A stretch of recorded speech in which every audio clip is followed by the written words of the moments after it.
big week. Who? Just one game away from potentially sealing promotion, and if all goes our way, lifting the J2 title right here and now. Sagan Tosu might not make it easy for us, but the squad's in top form and confidence is through the roof. This is exactly the moment we've been working toward all season. On the transfer front, it's been a productive window.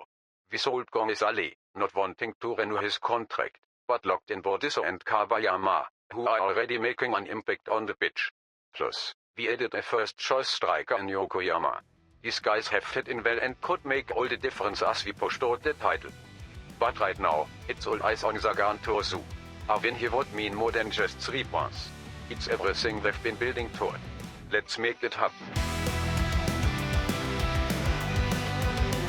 Hello everyone and welcome to episode number 7 of Red Bull KloppBot here on Sean Does FM with Omiya Ardija. I hope you're doing well, and coming up today, we've got the chance here to secure not just promotion up to the J1 in the month of August, but to also secure the title as well, because we've got a massive 20-point lead with just 8 games left in the season. If results go our way, this could be the day where we do steal the title away against one of the preseason favourites in Sagan Tosu, who for some reason are all the way down in 15th. And also, we've got some transfer updates as well. There's been a bit happen off the back of yesterday's episode, so if you're looking forward to that, then do make sure to go down below, leave a thumbs up, all that good stuff. But yesterday did actually get ourselves into a slightly bad patch of form for the first time here at Omiya Ardija in some cup competitions. So if you missed that one, I'll leave a link to it over in the top right corner. Got knocked out early, unfortunately, in the Emperor's Cup, albeit by a good J1 team there in the Kashima Antlers, and to be fair, we kept that one close. Did lose the second leg as well to Montedio Yamagata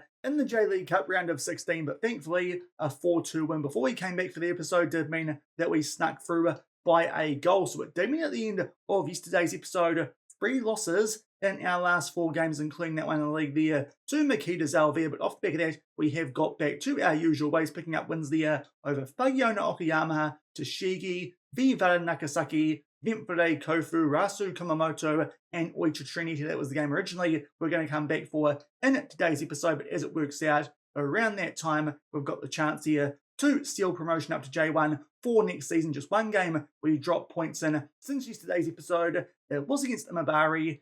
Pretty good excuse there as well, because Dimas got a red card 15 minutes and actually did quite well to grab an equaliser there in the second half through Nguyen Tin Lin. So really been picking up maximum points for the most part off the back of yesterday's episode, and that is what does set up a chance here for us to secure promotion. If we win this, no chance that Tokyo Verde, they can catch us, so we are guaranteed to be going up to the J1 next season. If Makita Zalvia, they drop points, we could even secure the title as well in the month of August. We'll be still in the middle of the mid-season transfer window, and speaking of that transfer window, that's what we're going to touch on before we get stuck into this game, and also the KloppBot's hotspots for Sagan Tosu, seeing as they're a lot further down the table than anticipated. I thought this might be a team we'd take on in J1 next season.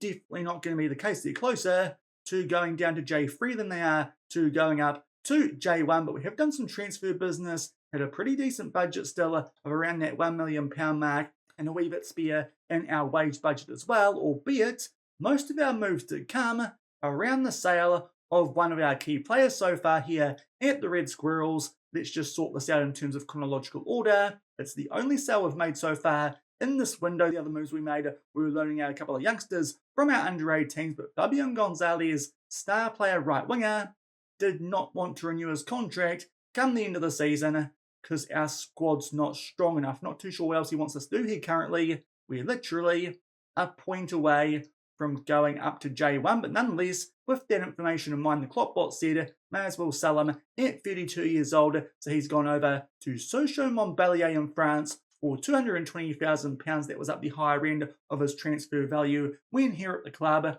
Very good player and did a brilliant job for us, especially in that half season or so that we had him here. 24 games, 11 goals and 12 assists, a 7.52 average rating.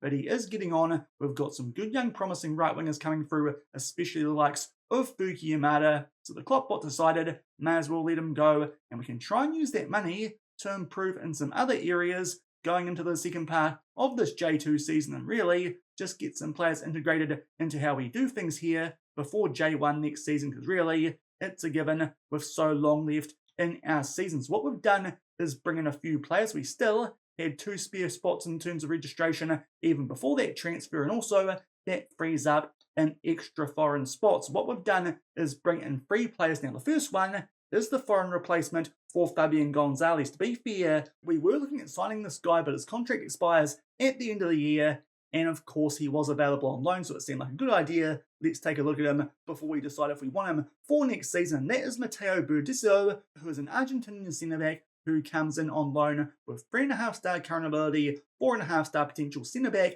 and defence in general. In terms of average rating, is one of our weakest areas here this season at Omiya Ardija, so that's the reason that KloppBot thought that might be a good area to maybe look at using that foreign spot for the rest of this season. So a loan that works out quite nicely for us. If this guy performs well, we can always get him in going into next season on a free with that contract expiring, and currently on a very, very low wage as well. So Matteo Burdisso comes in as a new option at centre back, and he'll go alongside Urakami in our regular first choice 11. Alongside that, have signed a couple more players just to bolster numbers here for the remainder of the season. To be fair, just to improve in some areas, we were going to let some other players go come the end of the season. The areas we are looking to let go of players alongside what was Gonzalez was at centre back with Matigi. One of the reasons that Burdisso was a good option, as well as Yamazaki at left wing. First up though, we did decide to bring in an extra striker, a few more talented options and local strikers than we had earlier this season when we sold Saya Nakano. So we bought in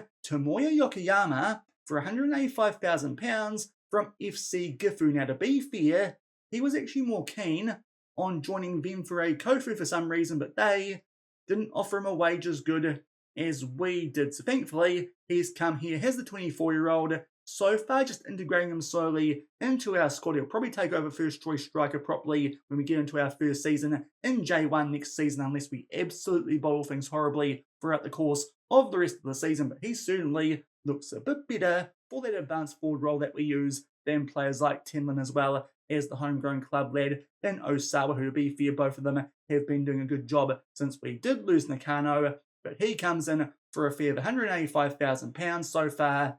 Not too great, but really has just been coming off the bench. We'll see what he gets up to when he gets a bit more used to how we play here and can have a crack at that starting spot, which we should be able to do off the back of wrapping up promotion and the J2 League title. As well as that, we bought in a bit of an upgrade on Yamazaki at left wing, especially considering he's a player the KloppBot is going to let go of come the end of the season. And that would be Ryonosuke Kabayama from Sagan Tosu, rather hilariously, albeit he got injured pretty early on, so won't feature against his former club, but we paid around £250,000 for this guy. Indeed, that was the fee so far. 2 games off the bench, and he grabbed a goal in that game before he got injured, unfortunately, later on in it. But he is a bit more promising and a bit more talented than Yamazaki, as someone who can sit in behind Angelotti as our backup left winger on the bench, and also does cover the other areas there in attacking midfield. 22 years old, and he does look like a pretty decent place, just strengthening our squad numbers for the rest of this season. Thankfully, we did really. There's a couple of injuries that we have picked up, but overall, that means our squad's a bit deeper, but have lost a little bit of quality there in terms of Fabian Gonzalez. Emphasis on the Gons. That's what we've done in the transfer window so far. A couple of under-18s players that we are looking at as well. We'll see what we do with those. They'll probably go hiding in the under-18s for a couple of years anyway. But that does mean we're a little bit stronger overall for our push for the title, which, to be fair, hopefully won't last much longer. But before we play this game against Sagan Tosu, a quick look at our medical centre. Recently coming back from injury, Osawa Yokoyama. That's the other reason he hasn't been featuring too much so far. A couple of niggly injuries since he's come in. Fuki Yamada, this was a bit interesting because he got injured exactly the same time that Fabian Gonzalez had a big come in for him. So that's meant that Kawatani actually has been doing the work for us recently at right wing. A little bit frustrating, but he's just come back from injury. We'll ease him back into things before really playing that quarterfinal in the J-League Cup, which hopefully will be coming up in tomorrow's episode, because that really is the big goal for us now for the rest of the season off the back of today's episode. But Yamada now our first choice right winger most of the time, but unfortunately just coming back from injury, and also injured recently our backup box-to-box midfielder in Shimoda, as well as Osawa. So a couple of striker injuries we have been dealing with recently, but currently we've got 3 injuries we're dealing with. Tatsuya Tabira is out with a twisted knee. He could play, but not quite right. So it does mean our new signing, the Argentinian, will get a crack here in this game where we could potentially seal the title, but definitely should be sealing promotion. But Tabira, he is out for this one, but should be back in the not too distant future. If we need to play a second game to wrap up the title, he should be back for that one. And also, as I said, Kabayama, a double hernia, he's out for 6 to 8 weeks. And as well as that, another one of our backup defensive midfielders, and Wataru Tanaka, Gesh lower leg, he is out for 8 to 11 days. So to be fair, quite a few injuries, but not too many to our first choice players. So it has meant our form has been quite good despite those 7 or so injuries we have been dealing with of late. And to be fair, this does look like a pretty nice game for us to try and secure the title here with Omiya Ardija, albeit Sagan Tosu. They were right up there in terms of the preseason prediction, supposed to be finishing second and behind the hot favourites in Tokyo Verde. No idea what's going on there. They've got a new manager, an Australian. It shows because they are going absolutely awfully. They've lost their last 5 games coming to this one. And of course, we bet them on camera just a couple of days ago. This one is away from home, but still, based on that form, should be a great chance for us here to pick up the title if we don't do it in this first game. Well, next up, we take on the team who are bottom of the league at home. So really should be picking up the trophy here in today's episode. But seeing as Sagan Tosu don't look like they'll be making their way up to J1 with us next season, while we get the chance to play them in the league, let's go and check out the KloppBot's hotspots for Tosu.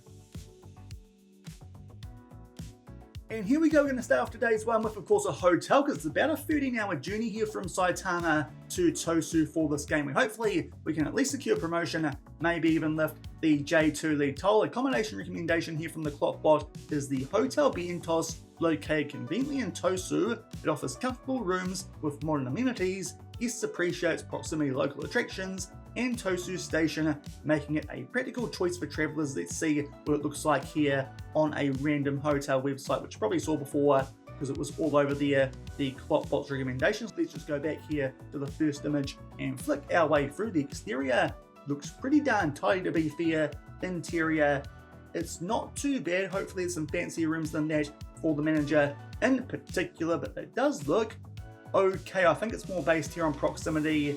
That's actually an attraction that we'll see shortly. There's a bit of a conference room there, and that does look like a bit of a better room. That might be where we're staying instead of our players who get what was there before. They've got baths, albeit there's some interesting stuff going on there next to the bath. Maybe that's a local watering system even. Got a nice little desk there, albeit that room does look a little bit pokey for the manager. But surely there's going to be a desk as well in my room so I can set up tactics and whatnot for this game. To be fair though, don't need to do too much. It's been working pretty well, what the KloppBot plugged in for us early on this season. There's a room with some very, very low chairs that might be for something quite traditional there in Japan. A little bit of an outdoor area, and there's a bit more of a look around the hotel in general, just seeing if we've got a gym or anything else. Doesn't look like it, but to be fair, we should be okay. We're in good form.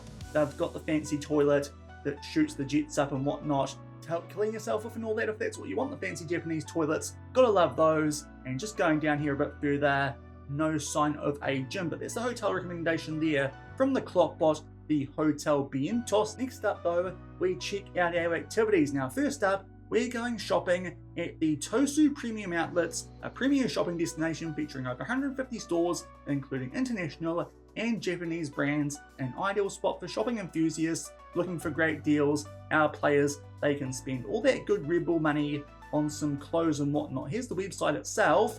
Not too many photos here, but if we go and have a look at the store listings and the center map, we'll start to see all the stuff here. We've got a Bathing Ape Pirate store, which is certainly an interesting name. We've got Adidas, not too sure if that's our kit supplier in terms of Omiya Ardija. If it's not, let's avoid them, but lots of stuff we can go check out here. The players, they can spend their money at places like Banana Republic, Boss, all that sort of stuff. That's definitely the shop I should be going to. There's golf stores, there's all sorts. We can do some shopping here in Tosu. So that's the first venue the KloppBot has recommended for us. Next up, we are going to another museum, but this one has a twist.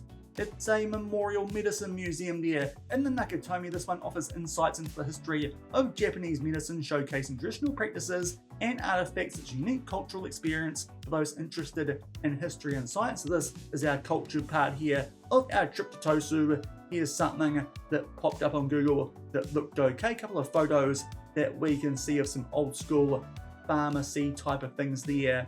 That used to be apparently the Alban Atkin Pharmacy. Going down further, there's the exterior, and it does look quite nice. There you can see an old endoscope. Its size is astonishing apparently. And going down further, a wide range of raw materials in the drug animal product. And we've got cockroaches as well apparently, so there's some interesting stuff there.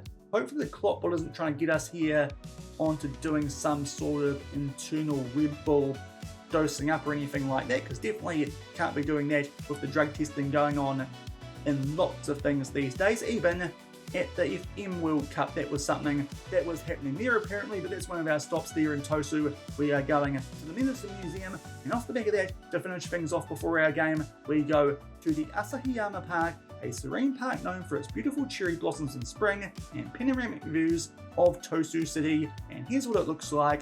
Just a nice place here. Take some selfies and just take some nice cuddly photos with your mates or your special mate if that's something you got going on here at the football club. We won't judge too much, but there's what's going on there in Tosu for the KloppBot's hotspots. Hopefully though, we can pick up some points here against the team in terrible form and at the very least secure promotion up to the J1 for next season. And here are the team sheets for this clash against Sagan Tosu, who come into this one still going very defensive and in terrible form. That 5 at the back doesn't seem to be helping them, being a team expected to be doing quite well. In terms of us, that's our these days best 11. Just Kawatani at right wing, with Yamada still coming back from injury, only recommended for 45 minutes. But really, it's a strong team we're putting out here with some of our new signings in the mix. Hopefully, they can show why we've bought them in this most recent transfer window off the back of that sale of Fabian GONE-ZALEZ, and we can make our way up to the J1. Early highlight though, Sagan Tosu did a throw in deep inside their own half though, tried to play out, and Kawatani tracked back nicely to get on the ball. For us to be fair, he's actually been going really well since that Yamada injury and that sale of GONE-ZALEZ. Anyways, so far, haven't been missing GONE-ZALEZ or Yamada too much, but thankfully keeping the ball quite nicely there. Dimas plays that forward to Ancelotti, goes back to Juninho, just camping here inside of the opposition half. Ancelotti squeezed that one nicely for our new striker in Yokoyama, but unfortunately that takes a big block. He's still looking, of course, for his first goal for his new club, a corner, which Dimas there tries to float far post, but unfortunately that gets headed away. Kawatani can tidy things up, but that'll be the first highlight of this game done. Still 0-0 early on, albeit at the 5-minute mark. Another highlight here, and again, we have the ball inside of the final third. Looking there for someone in the centre, it gets cleared poorly, forced to Ancelotti onto his head. A quick fire effort there. Unfortunately, the woodwork saves the home team, and it's still 0-0. And we have to wait a little while for the next highlight of this game. The half-hour mark, a corner here to Sagan Tosu. They put that one far post. It goes just over the crossbar, but so far, just struggling in terms of our goal scoring output in this game. 7 shots, only 1 on target. Our XG is quite good, but somehow have not scored a goal. I say somehow. I think it might be Yokoyama. He's still getting used to life here at the Red Squirrels on a 6.3. So definitely going to take him off at halftime. And also Juninho actually struggling on a 6.4. So a couple of subs coming up front here, I think, at halftime. We might slot in there Yamada and central attacking midfield, seeing as Juninho is struggling, get that match fitness back off the back of that recent injury, and also Tenlin, he can come on for Yokoyama. Those will be our subs here going to the second half. Hopefully we can kick on, continue playing well, just put the ball in the back of the net and secure that promotion up to J1. And very early corner for us here in the second half. Yamada looking for someone at the far post. Unfortunately, can't quite link up with someone. It goes back out there, and Yamada puts it far post for Ohashi, who will head that one past Okamoto, and eventually we take a 1-0 lead. And to be fair, one of our subs there at halftime has a big hand in that one, took the corner and puts that cross there far post off the back of it being played out to him there by Dimas, and Ohashi pops up with a rear goal, but finally get something there for our statistical dominance and go 1-0 up. And going just past the hour mark for the next highlight of this game, still in front by 1-0 and a throw for us here yet again inside the final third, but that pass there, not very good. And Dimas then makes a meal of the header, so indeed, bit of a Dimas with those actions, but here we've got Sagan Tosu who are on the ball and going to try here and grab an equaliser. To be fair, this is definitely the sort of team who could prove tricky in a game like this, considering they're expected to be doing so much better than they are this season. But good work there from Figueiredo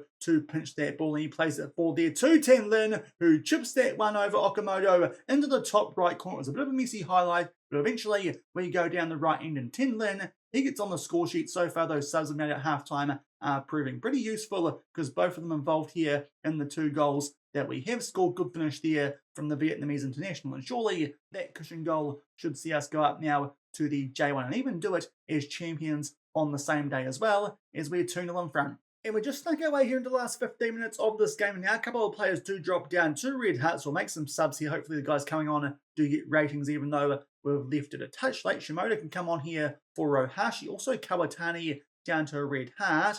I think here we can bring on Yamazaki, just switch things up here. Yamada right wing and Anholody, he can go central. And as well as that, let's give Nuki some game time off the bench. Bring him on here for Urakami. There'll be all our subs used here with 15 minutes left. But so far, Sagan Tosu not up to a heck of a lot, especially in the second half. Just 3 shots overall, only 1 on target. We've definitely been on the front foot, to be fair. Probably could be winning this by a bigger margin than just the 2-0 scoreline. We praise there. It cuts off a highlight. Oopsie daisy, but to be fair, we don't mind that. Looks like we'll be gaining that promotion up to J1 with still 7 games in hand. With the wait and see though, if also we'll be securing the title at the same time. We'll just see here what happens from this highlight. We get the ball out there to Suzuki at left back. To be fair, he does look pretty naked late on in this game. Plays in there for Yamazaki, tries to square that one for Shimoda, doesn't find him. Now a chance here for Sagan Tosu on the counter, and somehow they keep that ball there through Fukuda. Now Miyamoto,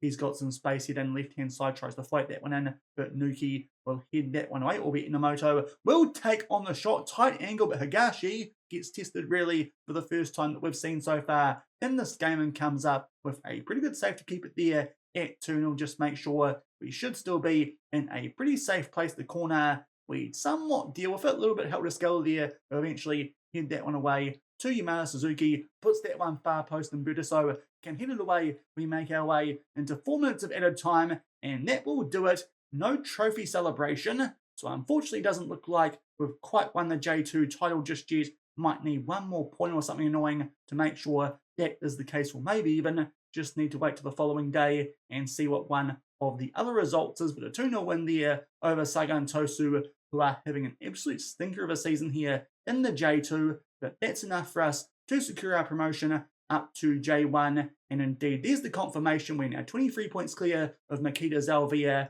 They've only got 7 games left indeed. I think we're waiting here for Tokyo Verde, because technically they could catch us, but really that should pretty much seal the title for us as well, with a 23-point gap over second place and only 7 games left. Off the back of that 2-0 win over Sagan Tosu, next season we've got J1 football. And we're back in the inbox off back of that 2-0 win there over Sagan Tosu. It was a pretty solid display, to be fair, nothing too special. I think some of our more regular players used to how we're doing things here before that transfer window. They helped us kick on and pick up the win, but there's the confirmation. Next season we are going up to the J1, something there that we don't care about in terms of another signing. And there's their manager, who is having an absolute shocker there currently at Sagan Tosu, just going up a bit further above the transfer budget. First things first, and you can see there the fans are jubilant about our efforts, considering we're expected to be mid-table, and the board are delighted at our promotion up to the J-League, as they were definitely not expecting that. But now, let's just see what these budgets might be for our first season up in J1. Of course, if the KloppBot wants us to stay, hopefully he will, because that would be a bit of a bummer if we don't get to spend the money that we've earned here with the Red Squirrels, spend some of that good Red Bull money. And we've got a lot of it. The wage budget goes up to about 100k a week, and the transfer budget, £14.21 million.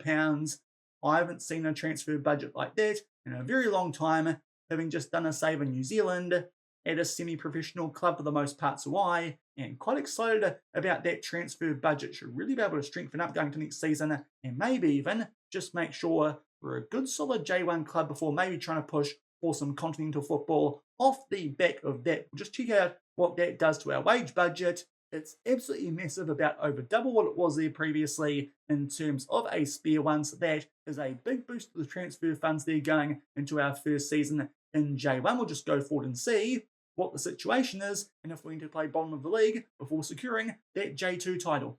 And we've gone forward to the day before our next game against bottom of the league here in Blue Bits Akita. Unfortunately, Tokyo Verde did pick up a win on that previous weekend over Inofi Yamaguchi, so technically they could have caught us having played 31 games going forward to the next Saturday, and they dropped points away against Fagio Okayama, so that means they can't catch us, so we don't need to play bottom of the league. It was probably a foregone conclusion anyway. We are now the champions of J2, so I think we'll just keep that to one game during the course of today's episode, but there's the confirmation. Fabian Gonzalez, our key player, and he is GONE-ZALEZ in name as well as nature. You can see there, now we're one of the top New Zealand managers. I just checked that before, alongside a few of my other saves I've done so far here over the course of the last couple of FMs. Osawa injured.